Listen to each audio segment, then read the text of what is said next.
সরেও, সরেয়া, রসই, দীর্ঘই, রসৌ, দীর্ঘউ,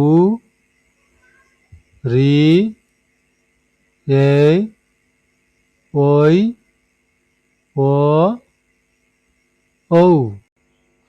এখন আমরা ডান পাশে এলোমেলো বর্ণগুলো দেওয়া আছে, এই বর্ণগুলো আমরা আবার বাম পাশের টেবিলে সুন্দর করে সাজিয়ে লিখব। সরেও, সরেয়া, রসই,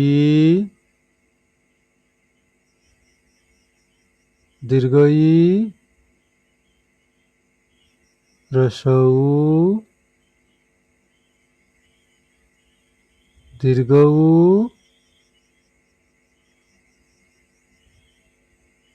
রি, এ, ওই, ও, ঔ। প্রিয় বন্ধুরা, টেবিলে বর্ণগুলো এলোমেলো আকারে দেওয়া আছে, আমরা এই বর্ণগুলোকে সাজিয়ে লিখব।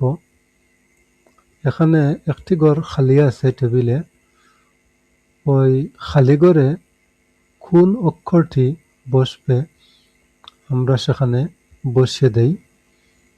আমরা যদি পড়ি, এখানে হবে সরেও, সরেয়া, রসই, দীর্ঘই, রসৌ, দীর্ঘউ, রি। এখানে রি অক্ষরটা বসবে, তাহলে আমরা রিকে বসিয়ে দেই এখানে। এবার রি যেখানে ছিল এই ঘর খালি হয়ে গেছে, এই খালি ঘরে আমরা বর্ণটি বসাবো।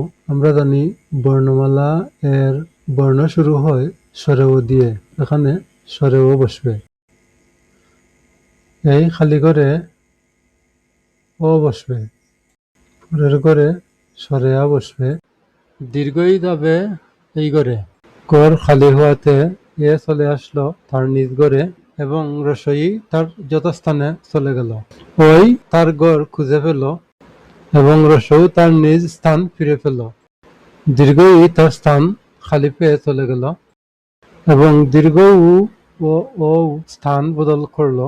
এভাবেই স্বরবর্ণর গড় পুরা হয়ে গেল।